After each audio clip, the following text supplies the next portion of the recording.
بسم اللہ الرحمن الرحیم۔ کل کی ویڈیو میں ہم نے آپ کو غسل کا مصنون طریقہ بتایا تھا، تو آج کی ویڈیو میں ہم انشاءاللہ آپ کو وہ چیزیں بتائیں گے جن سے غسل کرنا واجب ہو جاتا ہے۔ مسئلہ نمبر 1، سوتے یا جاگتے میں جب جوانی کے جوش کے ساتھ منی کا نکل جائے تو غسل واجب ہو جاتا ہے، چاہے مرد ہاتھ لگانے سے نکل یا فقط خیال اور دھیان کرنے سے نکلے یا اور کسی طرح سے نکلے، ہر حال میں غسل واجب ہو جاتا ہے۔ مسئلہ نمبر 2، اگر آنکھ کھلی اور کپڑے یا بدن میں منی لگی ہوئی دیکھی تو بھی غسل کرنا واجب ہے، چاہے سوتے میں کوئی خواب دیکھا ہو یا نہ دیکھا ہو۔ تنبیہ: جوانی کے جوش کے وقت اول جو پانی نکلتا ہے اور اس کے نکلنے سے جوش زیادہ ہو جاتا ہے، کم نہیں ہوتا، اس کو مزی کہتے ہیں، اور خوب مزہ آ کر جب جی بھر جاتا ہے اور جوش ٹھنڈا پڑ جاتا ہے، اس وقت جو نکلتا ہے اس کو منی کہتے ہیں۔ اور پہچان ان دونوں کی یہی ہے کہ منی کا نکلنے کے بعد جی بھر جاتا ہے اور جوش ٹھنڈا ہو جاتا ہے، اور مزی کے نکلنے سے جوش کم نہیں ہوتا بلکہ زیادہ ہو جاتا ہے، اور مزی پتلی ہوتی ہے اور منی گاڑھی ہوتی ہے۔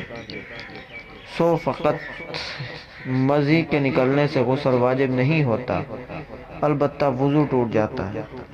مسئلہ نمبر 3، جب مرد کے پیشاب کے مقام کی سپاری اندر چلی جائے اور چھپ جائے، یعنی کہ وہ جو ہوتی ہے نا حفشہ جو ٹوپی ہوتی ہے وہ اندر چلی جائے اور چھپ جائے تو بھی غسل واجب ہو جاتا ہے، چاہے منی نکلے یا نہ نکلے۔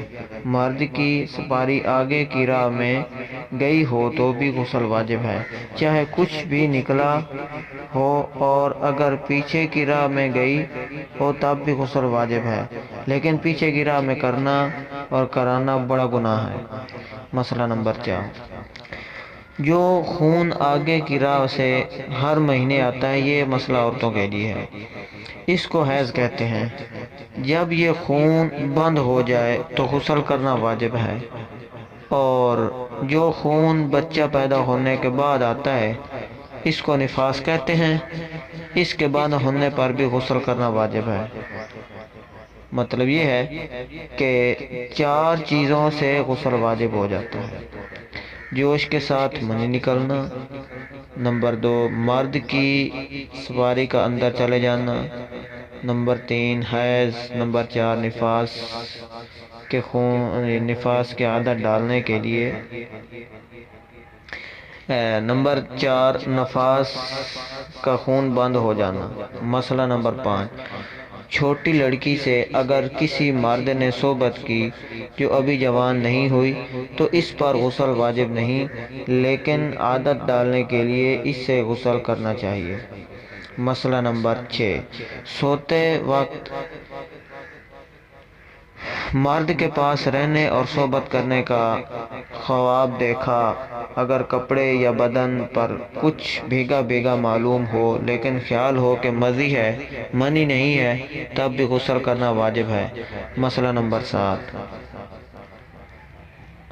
اگر منی نکلی، مسئلہ نمبر 7، اگر تھوڑی سی منی نکلی اور غسل کر لیا، پھر نہانے کے بعد اور منی نکل آئی تو پھر نہانا واجب نہیں ہے، نہانا واجب ہے، اور اگر نہانے کے بعد شوہر کی منی نکلی جو عورت کے اندر تھی تو غسل درست ہو گیا، پھر نہانا واجب نہیں ہے۔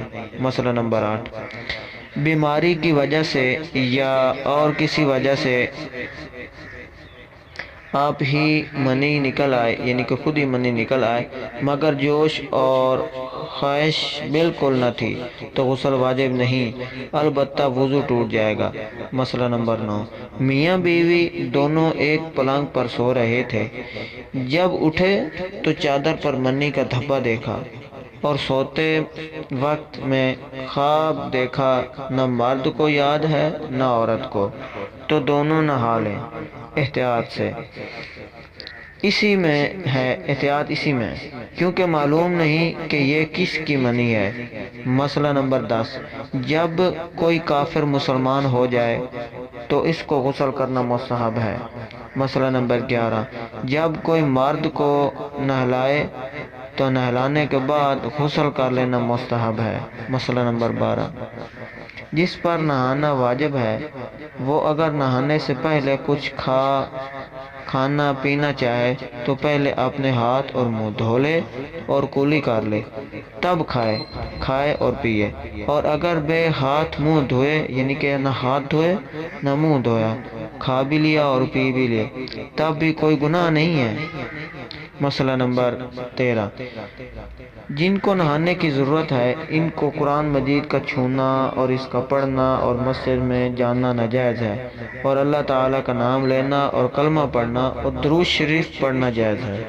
اور اس قسم کے مسئلوں کو ہم انشاءاللہ تعالی حیض کے بیان میں اچھی طرح سے بیان کریں گے، وہاں دیکھ لینا چاہیے۔